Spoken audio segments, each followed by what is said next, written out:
सभी को नमस्कार। पारिस्थितिकी और पर्यावरण में हम बात कर रहे थे इकोसिस्टम की। इकोसिस्टम के विभिन्न जैविक और अजैविक घटकों की बात कर रहे थे। जैविक घटक हमने पूरे पढ़ लिए थे और अजैविक घटकों में हमने ताप और जल की बात की थी। और भी जो अजैविक घटक हैं, जैसे हम बात करते हैं जैसे प्रकाश की, मृदा की या अन्य कारण, जैसे मृदा की उर्वरकता हो गई, या हम बात करते हैं पीएच हो गई मृदा की, वायु हो गया। तो ऐसे अन्य कारकों की बात करते हैं आज। तो टॉपिक हमारा चल रहा है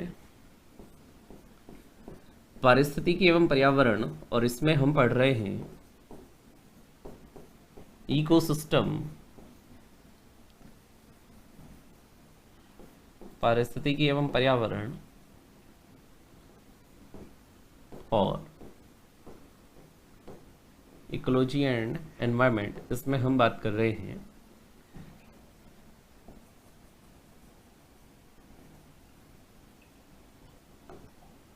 हमारा टॉपिक इसमें चल रहा है इकोसिस्टम, पारिस्थितिक तंत्र,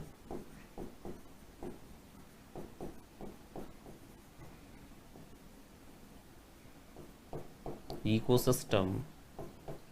इकोसिस्टम में भी विभिन्न जो घटक हैं, डिफरेंट कंपोनेंट्स, और उसमें हम बात कर रहे थे अजैविक घटकों की।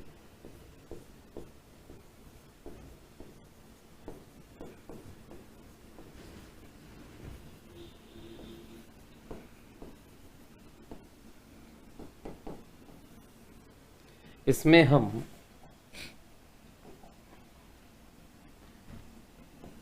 तापमान और जल की बात, इन दोनों की बात तो कर चुके थे। ठीक है, अब आगे अगले फैक्टर की बात करते हैं। अगला फैक्टर हम ए देखा तापमान, बी देखा जल, सी देखते हैं। सी प्रकाश या लाइट।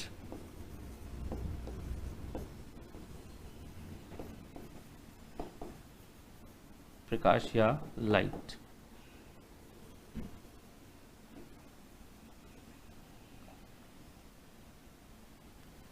प्रकाश या लाइट में जब हम बात करते हैं कि भाई प्रकाश ऊर्जा जो है, या प्रकाश जो है हमारे इकोसिस्टम, कोई भी इकोसिस्टम हो, चाहे वो जलीय इकोसिस्टम है, चाहे एक्वेटिक है, चाहे स्थलीय पारिस्थितिक तंत्र है, सभी में जो ऊर्जा का इनपुट आता है, हम देखते हैं सूर्य से हमें विकिरण ऊर्जा, यानी ये प्रकाश जो है इकोसिस्टम में ऊर्जा का इनपुट होता है। और ये प्रकाश ऊर्जा सौर ऊर्जा, विकिरण ऊर्जा के रूप में किसी भी पारिस्थितिक तंत्र में प्रवेश करती है। इसी प्रकाश ऊर्जा का प्रयोग करके जो उत्पादक होते हैं, प्रोड्यूसर्स होते हैं, वे इस प्रकाश ऊर्जा की सहायता से प्रकाश संश्लेषण की क्रिया करते हैं और उत्पादकता यानी प्रोडक्टिविटी दर्शाते हैं। तो किसी भी इकोसिस्टम के लिए प्रकाश का होना बहुत जरूरी है, क्योंकि अगर प्रकाश नहीं तो उत्पादकता नहीं, प्रोडक्टिविटी नहीं। मेजर लेवल पर जो, हालांकि कोई आप सोच सकते हैं कि जो कीमोसिंथेटिक ऑर्गेनिज्म होते हैं उनको प्रकाश की आवश्यकता होती भी नहीं। जैसे हम जल में जैसे जैसे गहराई में जाते हैं, 500 मीटर की गहराई तक प्रकाश जाता है। 500 मीटर की गहराई के बाद क्या वहां पर जीवन संभव नहीं है? क्या है, लेकिन वहां पर हम देखते हैं रसायन संश्लेषी जीव पाए जाते हैं जो प्रकाश की एब्सेंस में भी अपना जीवन चलाते, या ऐसे कह सकते हैं अपना भोजन प्राप्त कर सकते हैं। तो ये प्रकाश की हम बात करने जा रहे हैं। प्रकाश किस तरह से इकोसिस्टम में एक भौतिक कारक या अजैविक घटक के रूप में किस तरह से इंपॉर्टेंट है। लिखते हैं कि किसी भी इकोसिस्टम में, किसी भी पारिस्थितिक तंत्र में, पारिस्थितिक तंत्र में, इकोसिस्टम में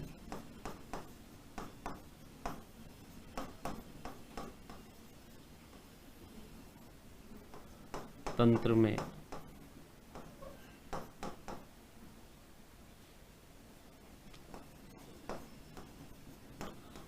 ऊर्जा का निवेशन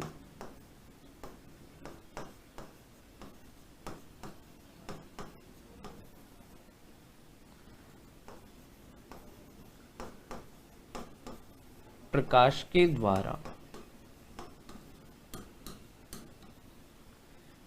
द्वारा होता है।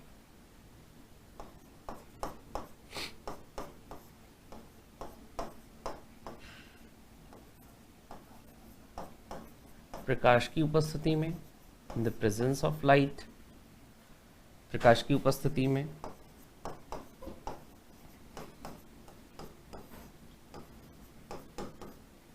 उत्पादक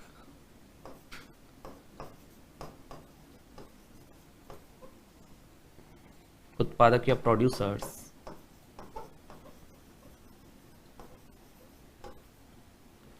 प्रकाश संश्लेषण की क्रिया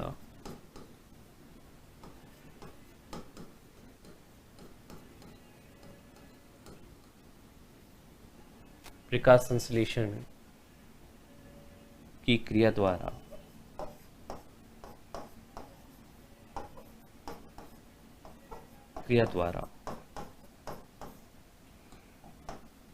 सौर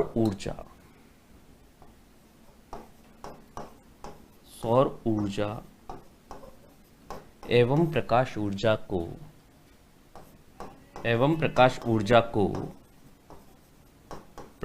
ऊर्जा को रासायनिक ऊर्जा में रूपांतरित करते हैं।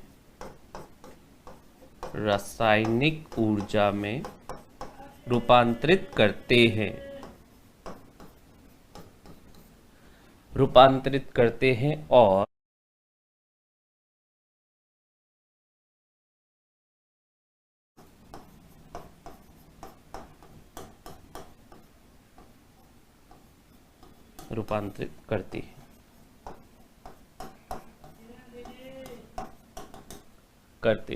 ठीक है। नेक्स्ट आगे लिख सकते हैं कि प्रकाश की उपलब्धता अलग अलग पारिस्थितिक तंत्रों की उत्पादकता को भी प्रभावित करती है। प्रकाश की उपलब्धता, अवेलेबिलिटी ऑफ लाइट, प्रकाश की उपलब्धता अलग अलग पारिस्थितिक तंत्रों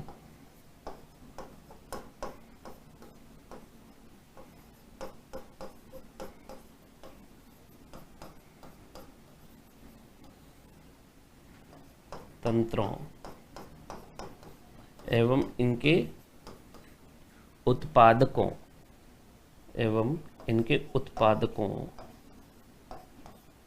प्रोड्यूसर्स उत्पादकों की उत्पादकता को भी प्रभावित करती है।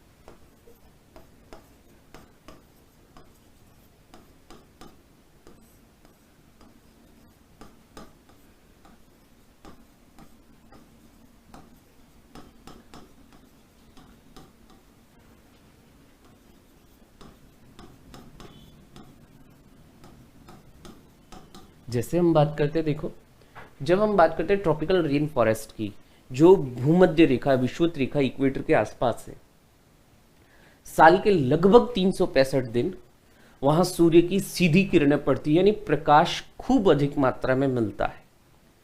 प्रकाश संश्लेषण के लिए काफी कारक आवश्यक होते हैं, लेकिन उनमें से एक प्रकाश जरूरी है। नाम ही क्या है? प्रकाश संश्लेषण, फोटोसिंथेसिस। तो प्रकाश जब होगा तो प्रकाश संश्लेषण की क्रिया होगी। हम देखते हैं कि जो पृथ्वी पर इक्वेटर वाला जोन है, इक्वेटर या भूमध्य रेखा वाला जो क्षेत्र है, इस क्षेत्र में या इस क्षेत्र की उत्पादकता सर्वाधिक होती है। और इस क्षेत्र की उत्पादकता सर्वाधिक होने का जो कारण है, कारण खुद इस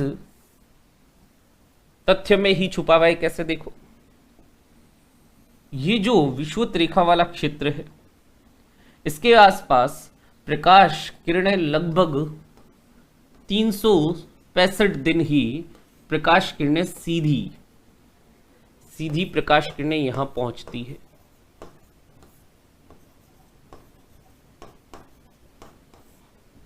सीधी प्रकाश किरणें, यानी प्रकाश की उपलब्धता काफी होती है। अब हालांकि और भी यहां पर कारक जुड़ जाते हैं कि आसपास आर्द्र वायु की उपलब्धता होना, बहुत अधिक तापमान बढ़ जाना, और दोपहर में 4 बजते बजते तो यहाँ पर तेज बारिश होने लग जाती है, संवहनी वर्षा, कन्वेक्शनल रेन होने लग जाती है। तो प्रकाश भी है, नमी है, आर्द्रता है, ताप है, और साथ साथ बारिश यानी जल भी है। तो ऐसे में यहाँ पर उत्पादकता सबसे ज्यादा होती है। अब इसमें भी अगर हम बात करें, यहाँ ट्रॉपिकल रेन फॉरेस्ट में हम देखते हैं कि बड़े बड़े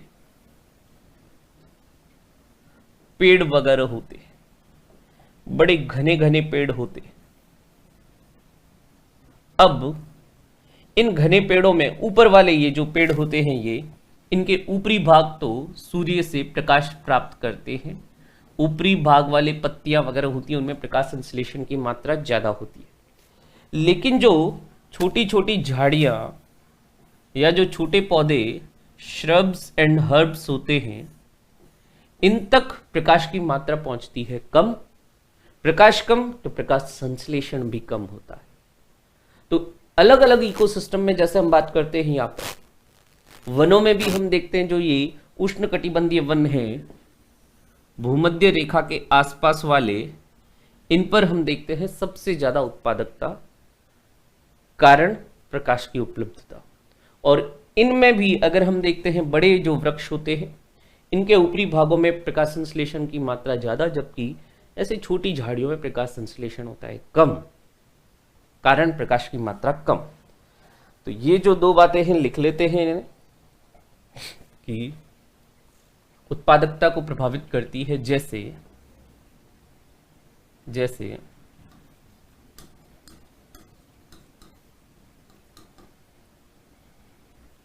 विषुवत रेखीय वर्षावनों,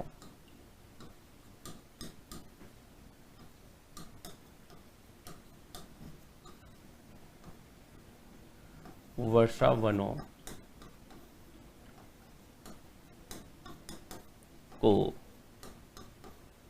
लगभग पूरे वर्ष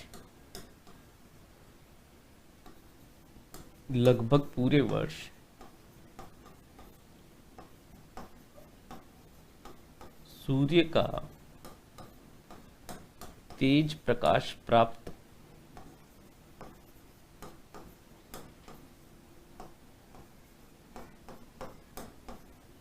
जिससे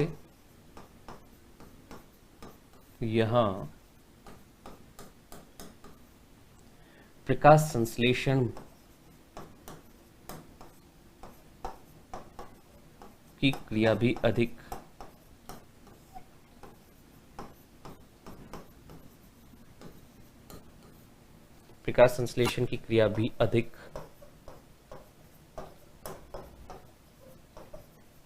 ऐसे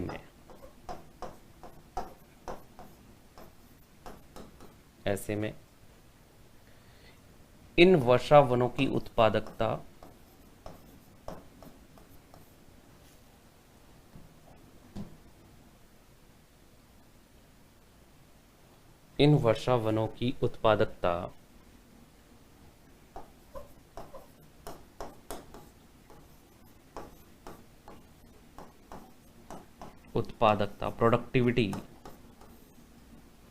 प्रोडक्टिविटी भी अन्य वनों की तुलना में अधिक।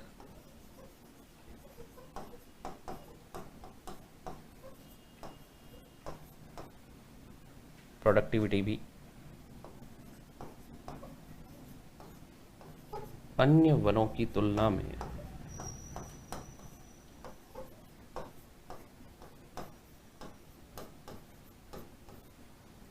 अधिक।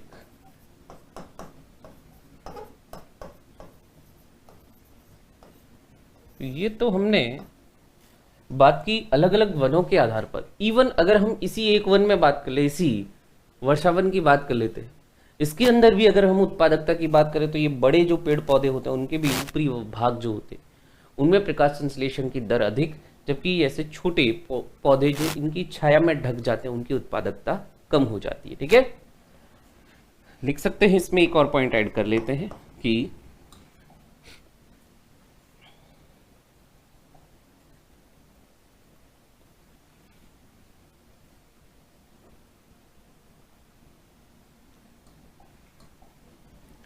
इन वनों में भी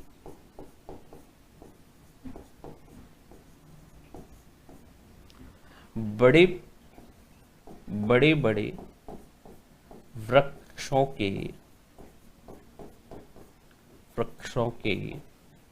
ऊपरी भागों में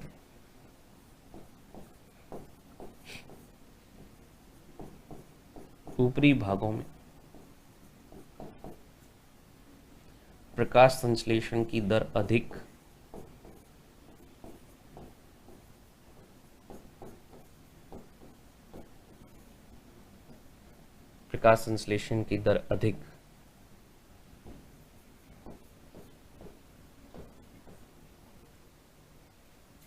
अधिक होती है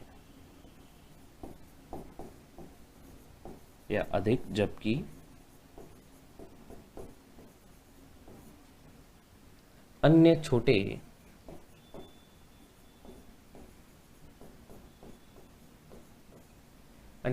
पौधों की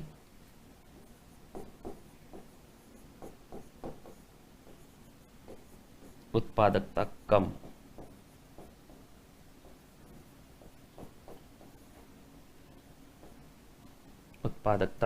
होती है।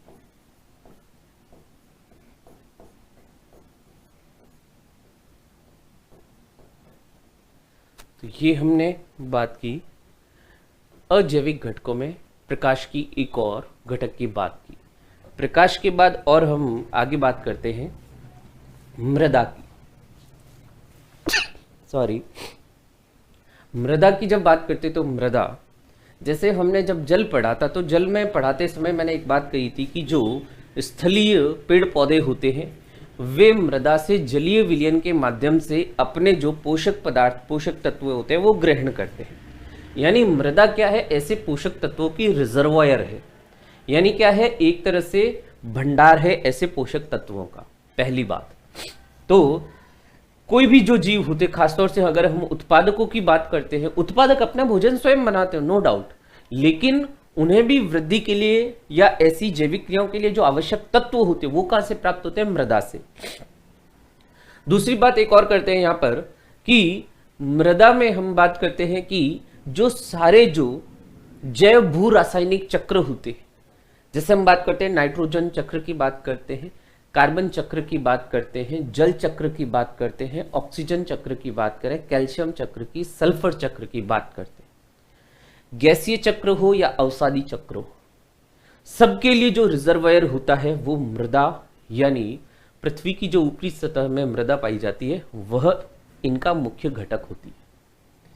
जैसे हम बात करते हैं नाइट्रोजन की साइक्लिंग जब होती है तो जो हम बात करते हैं अमोनिया युक्त या यूरिया युक्त ऐसे पदार्थ जो होते हैं वो मृदा में जब जाते हैं तो मृदा में जीवाणु उस अमोनिया युक्त पदार्थों को बदलते हैं नाइट्राइट और नाइट्रेट में, और ये नाइट्रेट पौधे अवशोषित करते हैं मिट्टी से। तो मिट्टी भी क्या हुई, मैंने जैसे बताया ना, ऐसे जैव भू रासायनिक चक्रों के लिए भी मृदा का होना आवश्यक है, ताकि इन जो जैविक पदार्थ या जो ऐसे जैव भू रासायनिक चक्र होते हैं ये आसानी से अपना चक्र पूरा कर सके। लिखते हैं, अगला कारक देखते हैं। अब तक हमने ए पढ़ा है तापमान, बी पढ़ा जल, सी पढ़ा हमने प्रकाश। अब आगे बात करने जा रहे हैं डी। डी में आ जाएगा मृदा, सॉइल, मृदा या सॉइल, मृदा या सॉइल आ जाएगा। मृदा या सॉइल में हम बात करते हैं कि मृदा विभिन्न पोषक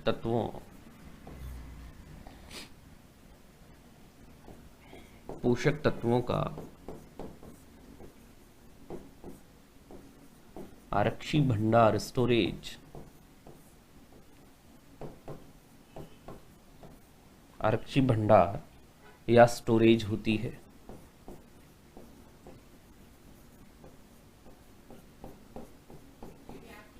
स्टोरेज होती है। नेक्स्ट, उत्पादक, स्थलीय उत्पादक लिख सकते हैं। स्थलीय पौधे या स्थलीय उत्पादक। स्थलीय पौधे अपनी वृद्धि एवं विकास के लिए, अपनी वृद्धि, ग्रोथ एंड डेवलपमेंट,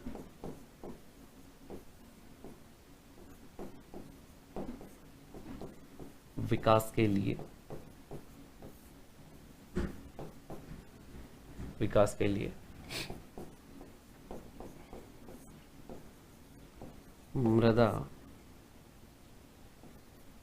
पर ही निर्भर करते हैं, मृदा पर ही निर्भर करते हैं।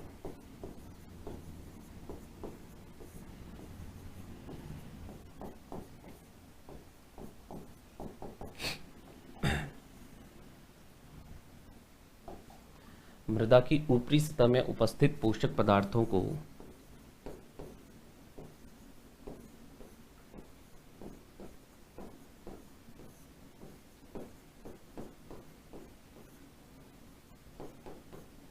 सतह में उपस्थित पोषक पदार्थों को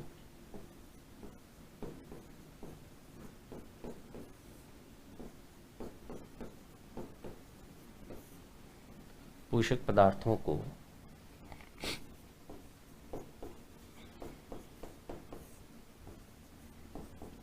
पौधे अपनी जड़ों से अपनी जड़ों रूट्स से ग्रहण करते हैं,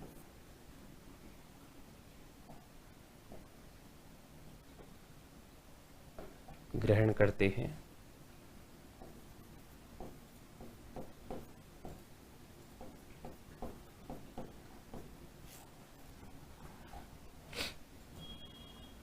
और भी लिख सकते हैं कि मृदा का उपजाऊपन, फर्टिलिटी, सॉइल फर्टिलिटी, मृदा का उपजाऊपन, इसमें कार्बनिक पदार्थों की मात्रा,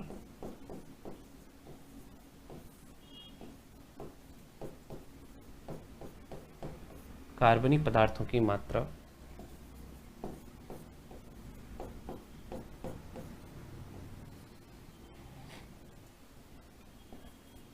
अपघटन, इनके अपघटन की दर,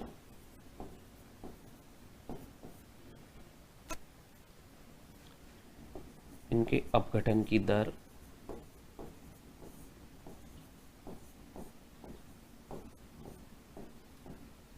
मृदा की नमी, मृदा की नमी,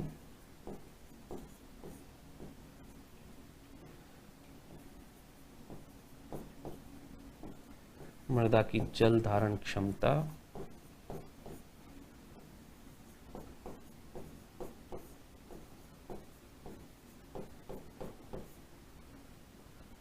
तथा मृदा में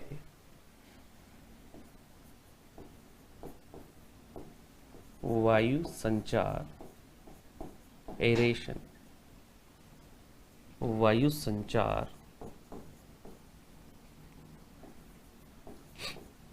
की मात्रा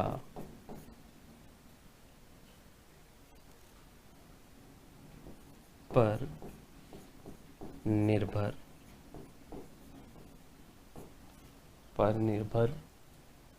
मृदा या सॉइल। और भी बात कर सकते हैं कि ये मृदा ही विभिन्न जैव भू रासायनिक चक्र, बायोजियोकेमिकल साइकिल, विभिन्न जैव भू रासायनिक चक्र, जैव भू रासायनिक चक्रों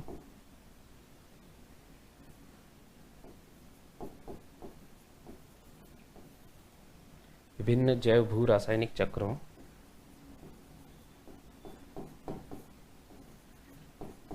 के लिए मृदा आवश्यक माध्यम होती है।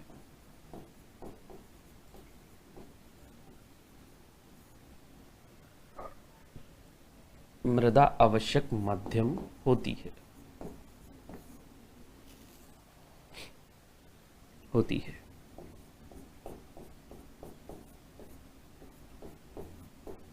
ठीक है, तो ये हमने एक और कारक देखा मृदा या सॉइल अजैविक घटकों में, प्रकाश की बात की, और उसके बाद अब हमने बात की मृदा की कि किस तरह से मृदा किसी भी पारिस्थितिक तंत्र इकोसिस्टम को प्रभावित करती है। भाई इकोसिस्टम में हम बात करते हैं ना, क्या होता है, ऊर्जा और पोषक पदार्थों का संचरण होता है जैविक और अजैविक घटकों के बीच में।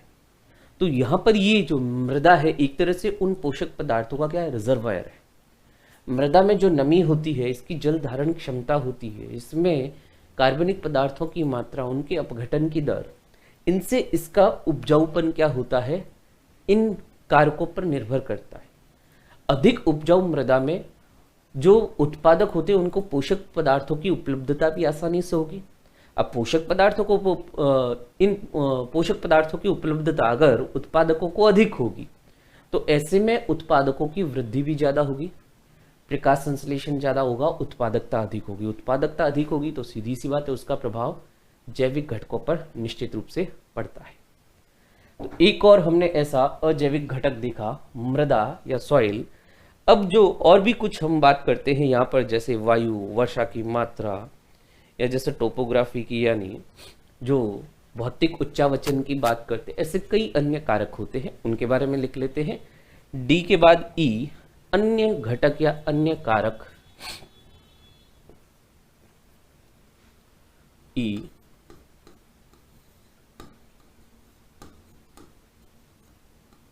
अन्य घटक, अदर कंपोनेंट्स, अदर फैक्टर्स, इनमें बात करते हैं।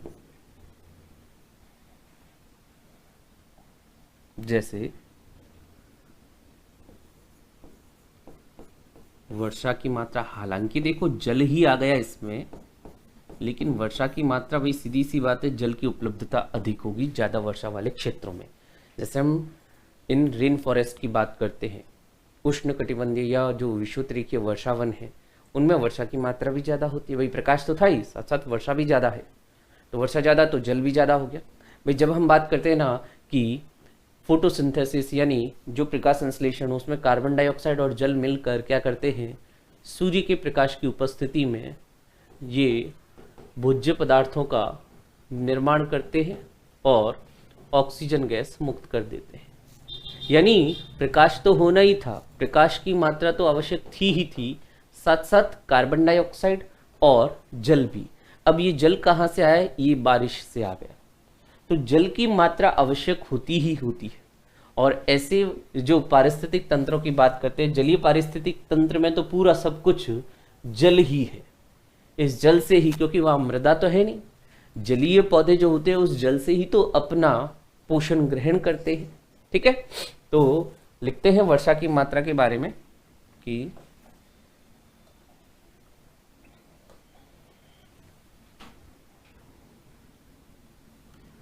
विषुवतरीय वर्षावनों की उत्पादकता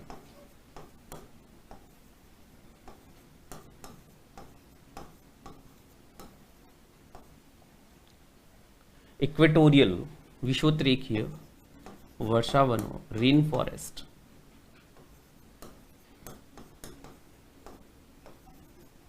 वर्षावनों की उत्पादकता अधिक होने का कारण, उत्पादकता, प्रोडक्टिविटी अधिक होने का एक कारण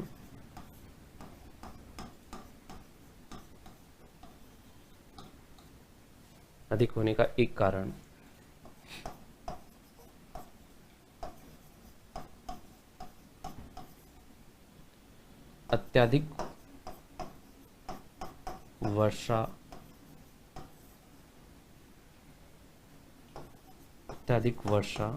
होना भी है। समय नहीं वर्षा होती है, ट्रॉपिकल रेन फॉरेस्ट में ये कन्वेक्शनल रेन्स होती है, अत्यधिक वर्षा होना भी है। अब वर्षा होने से क्या होती है, जैसे देखना आर्द्रता बढ़ती है, ह्यूमिडिटी बढ़ती है। आर्द्रता बढ़ेगी तो क्या होता है, जैसे आर्द्र मौसम में जो सूक्ष्म जीव होते हैं, माइक्रो ऑर्गेनिज्म होते हैं, जिन्हें हम अपघटक कहते हैं, डिकम्पोजर्स, उन अपघटकों की या ऐसे छोटे छोटे बैक्टीरिया, कवक वगैरह का विकास भी बहुत ज़्यादा होता है जब आर्द्रता ज़्यादा होती है। और आर्द्रता ज़्यादा जब होती है, ये सूक्ष्म जीव ज़्यादा होंगे, अपघटकों की मात्रा ज़्यादा होगी।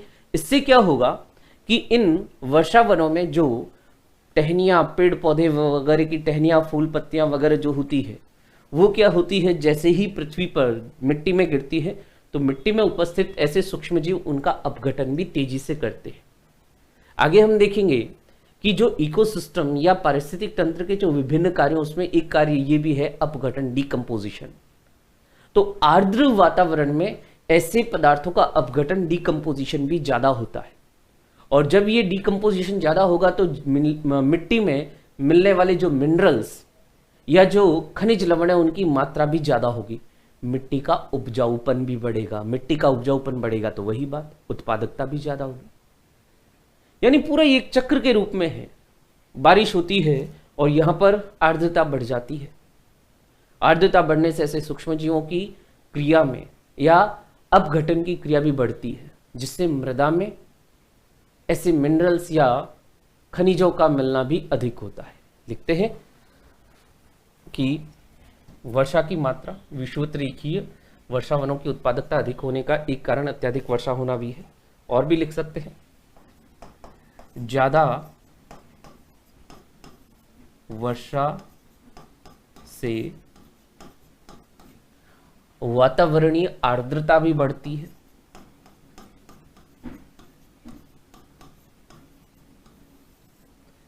आर्द्रता, ह्यूमिडिटी,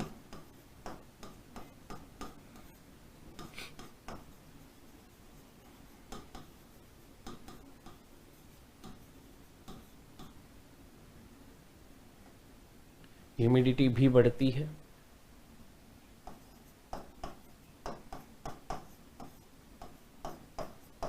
जिससे अपघटन क्रिया भी तेजी से होती है।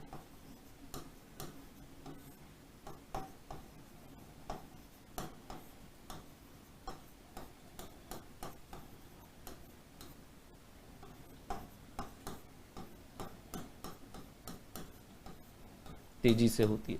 अब ये अपघटन क्रिया क्यों तेजी से हुई, मैंने बता दिया था कि ऐसे सूक्ष्म जीवों की वृद्धि नमी वाले मौसम में बहुत ज्यादा होती है। जैसे आपने देखा भी होगा कई बार कि जब बारिश का मौसम होता है, नमी वाला मौसम, तो हमारे आसपास या जो हमारे बिस्तर वगैरह भी होते हैं उन पर भी कई बार ध्यान से देखोगे कि आपने अगर किसी बंद रूम में 4-5 दिन के लिए भी, बारिश का मौसम था, 4-5 दिन के लिए भी ऐसे ही उस रूम को बंद रख दिया, तो उसमें अगर कोई बिस्तर था तो उस बिस्तर पर भी देखना वाइट वाइट थोड़ी सी सफ़ेद फफूंद सी आ जाती है, फंगस आ जाती है, सूक्ष्म जीवों की वृद्धि हो जाती है। और भी हम देखते हैं कि जब उमस वाला वातावरण होता है, बहुत ज़्यादा पसीना वगैरह आता है, तो ऐसे में आर्द्रता जब बढ़ी हुई होती है तो हमारे शरीर पर ऐसे दाद, खाज, खुजली होने की भी संभावना ज़्यादा रहती है, क्योंकि यहाँ पर ये सूक्ष्म जीव हमारे शरीर पर भी इन्फेक्शन कर देते हैं।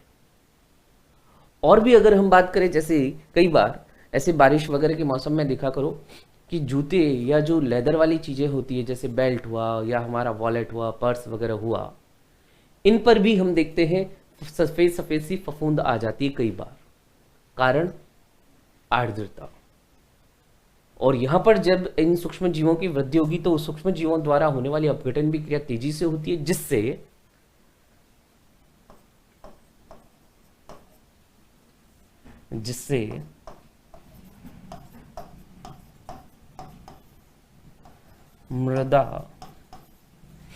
मृदा में खनिजीकरण भी तेजी से बढ़ता है। अब जब ये मृत पदार्थों वगैरह का अपघटन करेंगे तेजी से, तो खनिजीकरण यानी मिनरलाइजेशन भी बढ़ेगा। खनिजीकरण या मिनरलाइजेशन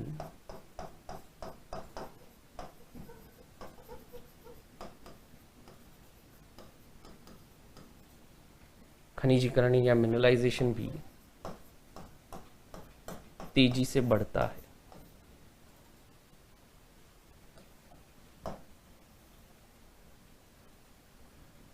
तेजी से बढ़ता है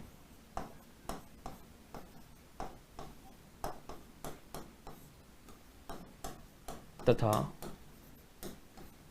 मृदा का उपजाऊपन बढ़ने से उत्पादकता भी बढ़ती है।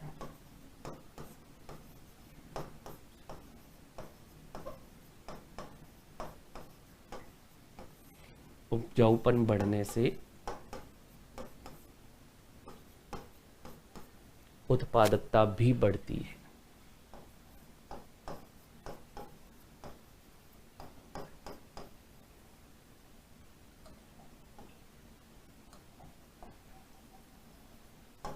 उत्पादकता प्रोडक्टिविटी भी बढ़ती है। तो अन्य कारकों में हमने देखा वर्षा की मात्रा, किस तरह से बारिश की मात्रा अधिक होने से, प्रेसिपिटेशन ज़्यादा होने से, ह्यूमिडिटी बढ़ने से ये किसी भी पारिस्थितिक तंत्र की उत्पादकता बढ़ती है। इसके बाद और भी हम देखते हैं जैसे विभिन्न प्रकार की, जैसे गैसों वगैरह का, जैसे वायु की बात करते हैं। तो ऐसे हम बात करते हैं कि वायु या वातावरण में जैसे अलग अलग गैसों की मात्रा प्रभावित होने से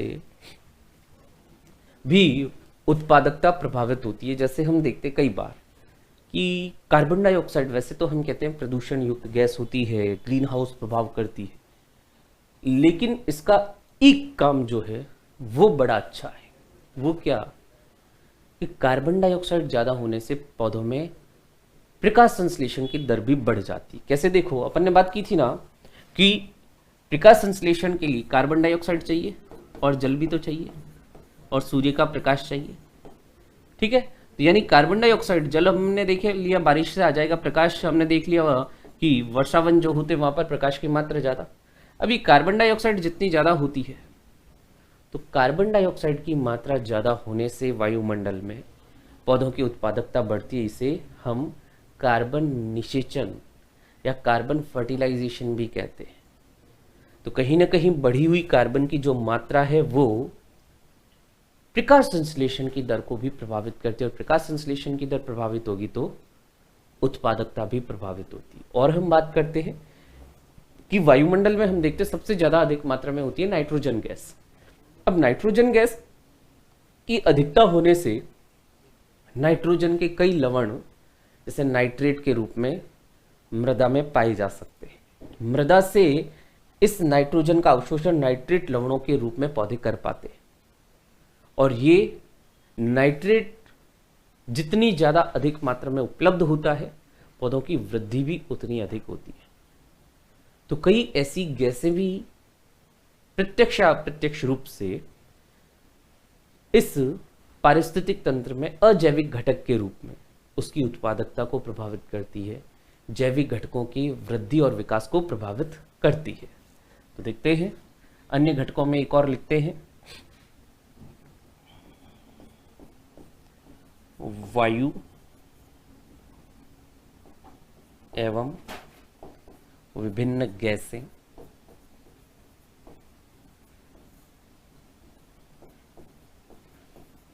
वायु एवं विभिन्न गैसें,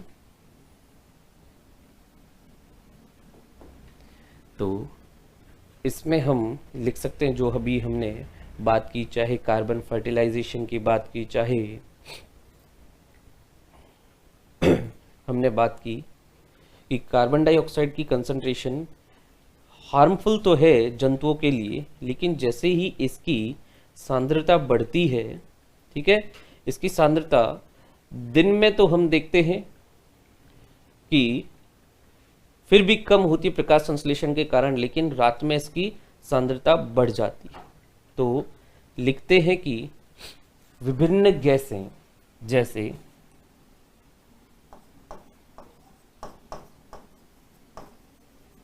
या वायु में विभिन्न गैसों की मात्रा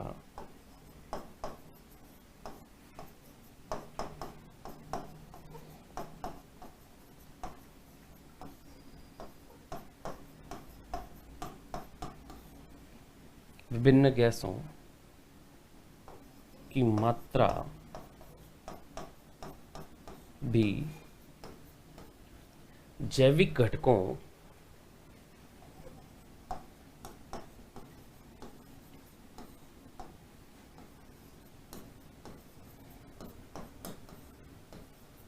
के विकास को प्रभावित करती है।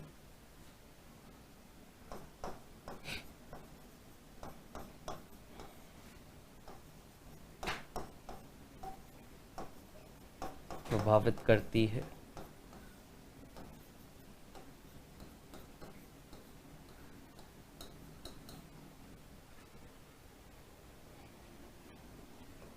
ठीक है, तो अन्य घटकों में देखा वर्षा की मात्रा, वायु में विभिन्न गैसें और भी जैसे अन्य कारकों में हम देखते हैं मृदा की पीएच हो गई या टोपोग्राफी यानी भौतिक उच्चावचन। तो एक और पॉइंट इसमें मेंशन कर देते हैं अन्य कारकों में कि मृदा की पीएच,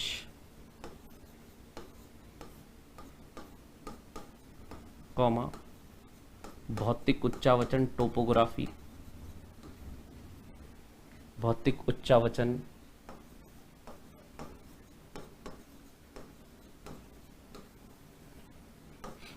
या टोपोग्राफी भी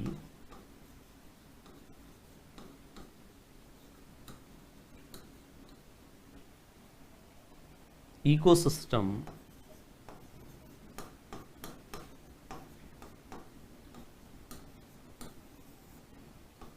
के ऐसे अजैविक घटक हैं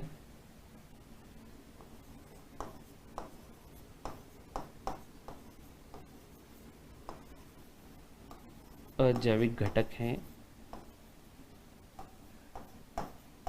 जो जैविक घटकों की बायोटिक कंपोनेंट्स को प्रभावित करते हैं।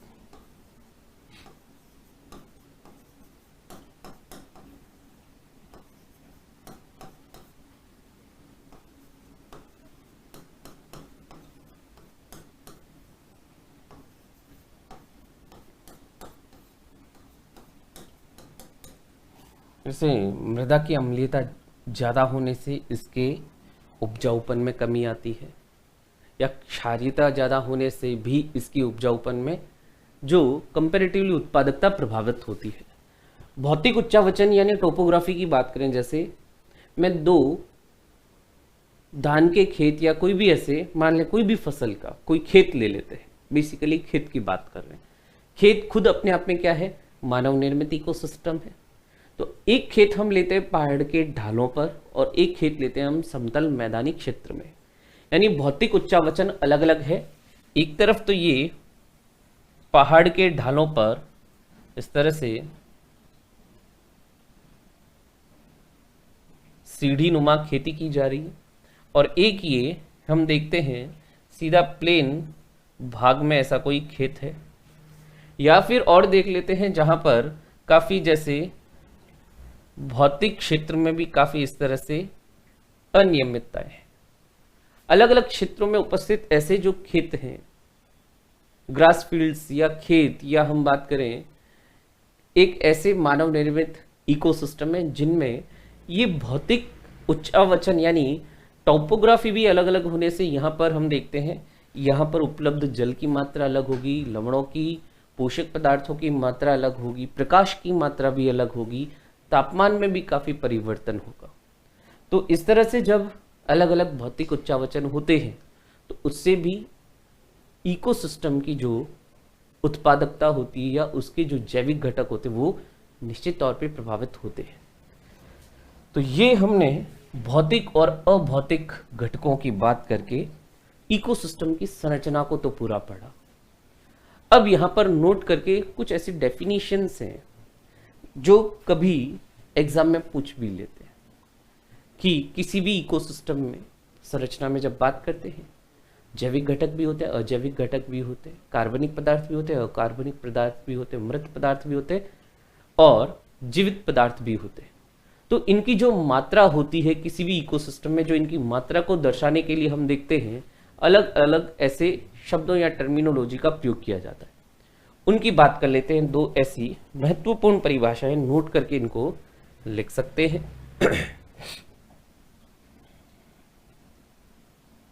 नोट करके लिख सकते हैं कि नोट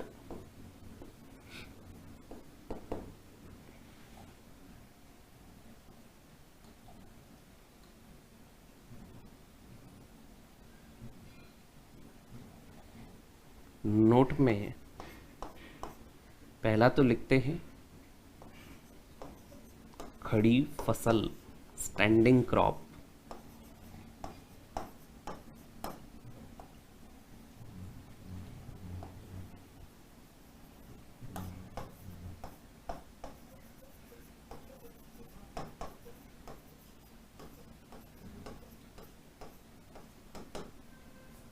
स्टैंडिंग क्रॉप, खड़ी फसल।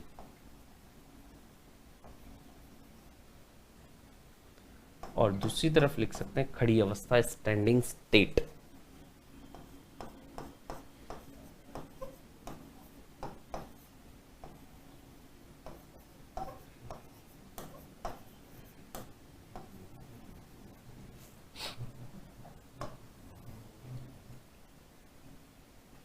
खड़ी अवस्था,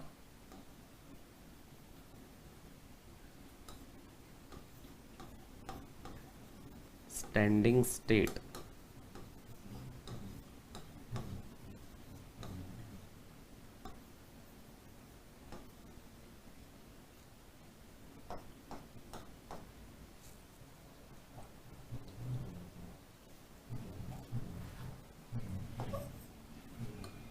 तो खड़ी फसल और खड़ी अवस्था की अगर हम बात करें कि ये है क्या, खड़ी फसल या स्टैंडिंग क्रॉप हम कह सकते हैं कि बायोमास, जो किसी भी इकोसिस्टम में जैविक पदार्थ, बायोमास या जैव भार की उपस्थिति या जितना जो बायोमास है उसे तो हम कहते हैं खड़ी फसल।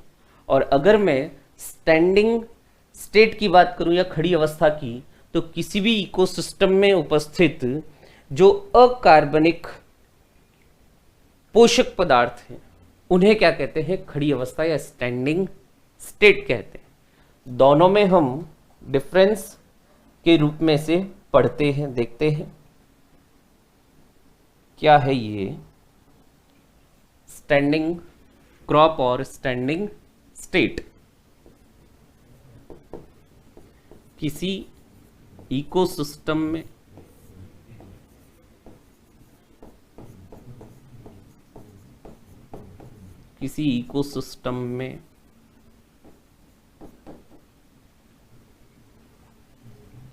उपस्थित जैव भार, बायोमास,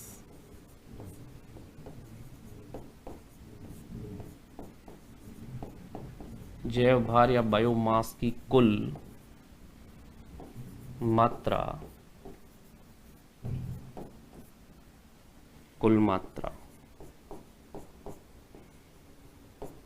और खड़ी अवस्था में कह सकते हैं कि किसी इकोसिस्टम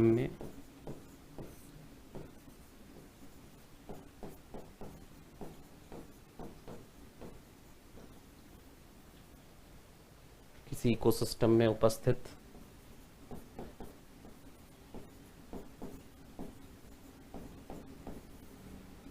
अकार्बनिक पोषक पदार्थों की, अकार्बनिक न्यूट्रिएंट्स, इनऑर्गेनिक न्यूट्रिएंट्स या अकार्बनिक पोषक पदार्थों की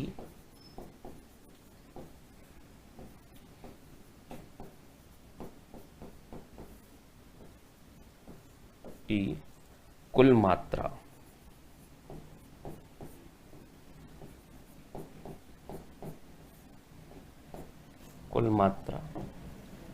ये खड़ी फसल यानी स्टैंडिंग क्रॉप और स्टैंडिंग स्टेट में अगर हम आधारभूत अंतर देखें तो ये अंतर हो गए। और भी अगर हम बात करें कि जो स्टैंडिंग क्रॉप है वो इकोसिस्टम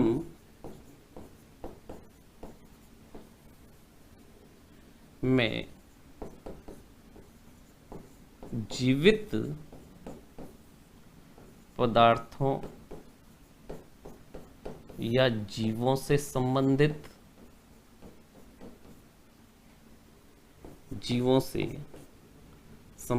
होती है,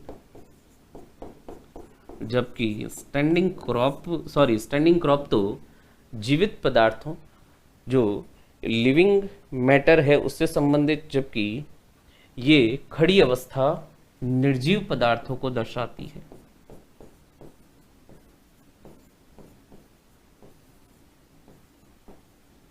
निर्जीव पदार्थों को दर्शाती है।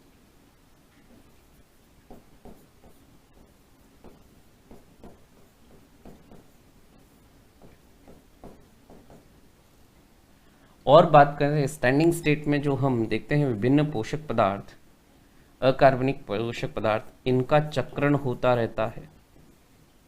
चक्रण, साइक्लिंग।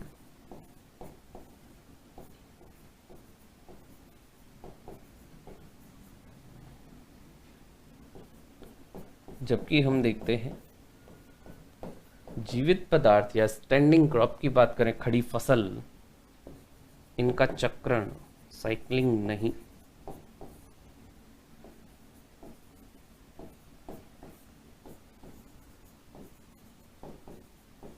साइक्लिंग नहीं होती। ठीक है, तो ये कई बार खड़ी फसल और खड़ी अवस्था के बारे में पूछ लेते हैं, और इस प्रकार हम देखते हैं कि दोनों में अंतर, स्टैंडिंग क्रॉप और स्टैंडिंग स्टेट में हम अंतर देखते हैं कि किस प्रकार से अंतर है। अब हम बात करते हैं पारिस्थितिक तंत्र के कार्य, फंक्शंस ऑफ इकोसिस्टम। इकोसिस्टम के कार्य क्या हैं? तो आगे अगला हेडिंग लिखने जा रहे हैं, पारिस्थितिक तंत्र के कार्य, functions of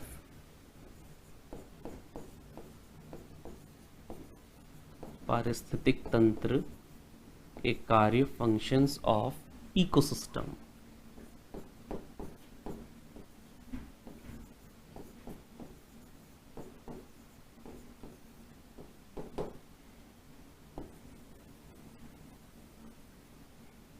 functions of ecosystem.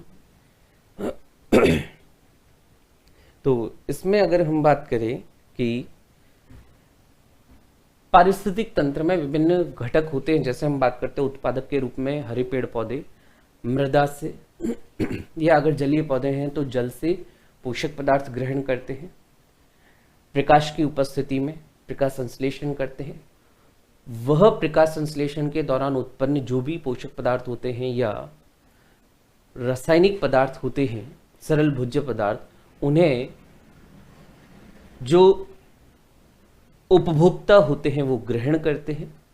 उपभोक्ताओं में जब इन ऊर्जा को प्राप्त करते हैं, उपभोक्ता विभिन्न कार्य कर सकते हैं, और जब उपभोक्ता या कोई अन्य उत्पादक के भी मृत्यु हो जाती है, उनका जो मृत शरीर होता है उनका अपघटक करते हैं।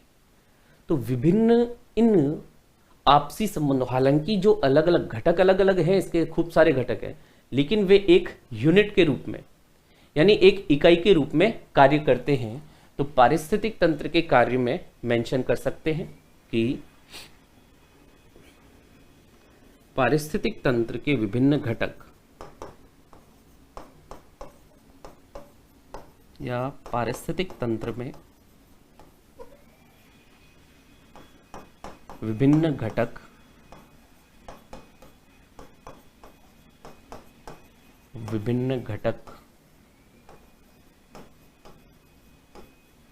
आपस में मिलकर एक इकाई के रूप में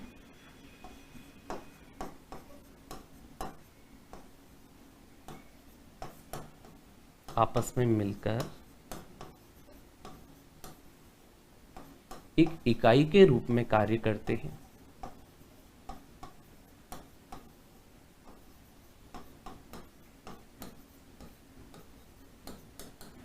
एक इकाई के रूप में कार्य करते हैं।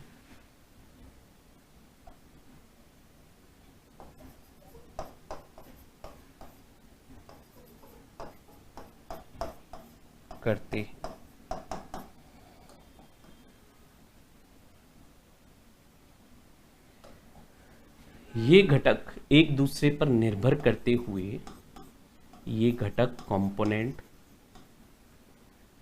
एक दूसरे पर निर्भर करते हुए या निर्भर रहते हुए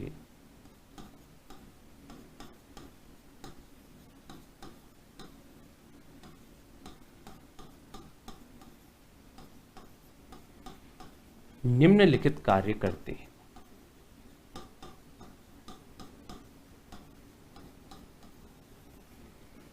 निम्नलिखित कार्य करते हैं। देखें इनके जो फंक्शंस हैं।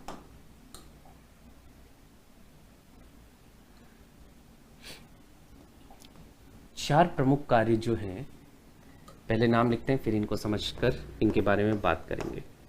सबसे पहले देखते हैं उत्पादकता, प्रोडक्टिविटी। उत्पादकता, प्रोडक्टिविटी।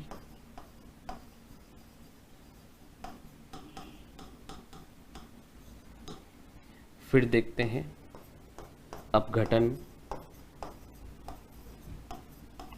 या डिकम्पोजिशन।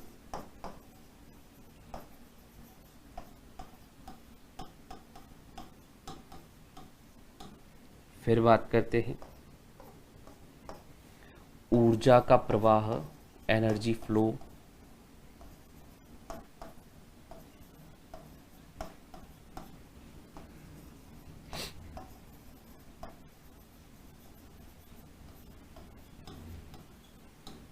और सबसे लास्ट में हम देखते हैं पोषक पदार्थों का चक्रण, cycling of nutrients.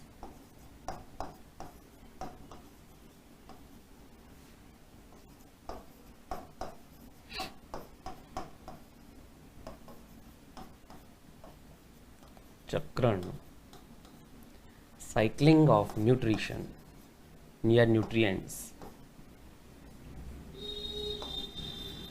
Cycling of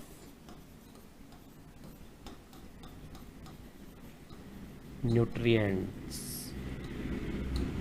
ये विभिन्न कार्य एक पारिस्थितिक तंत्र, चाहे वो कोई भी हो, जलीय पारिस्थितिक तंत्र हो, स्थलीय हो, ठीक है, मानव निर्मित हो या कोई प्राकृतिक पारिस्थितिक तंत्र हो, ये प्रमुख कार्य एक इकोसिस्टम के द्वारा किए जाते हैं। जैसे हम देखते हैं प्रोडक्टिविटी, हर पारिस्थितिक तंत्र में जो उत्पादक होते हैं वे प्रकाश संश्लेषण या इसके जैसी अन्य उत्पादक क्रिया के द्वारा विभिन्न पोषक पदार्थों या भोज्य पदार्थों का निर्माण करते हैं और उनको उपभोक्ताओं के द्वारा प्रयुक्त किया जाता है। डीकम्पोजिशन की बात करते हैं कि जो मृत पदार्थ होते हैं, चाहे वो अपशिष्ट पदार्थ हो, कोई मलमूत्र हो, चाहे कोई जीव जंतुओं का शरीर हो, पौधों का शरीर हो, उनका अपघटन ये कई सूक्ष्म जीव हुए।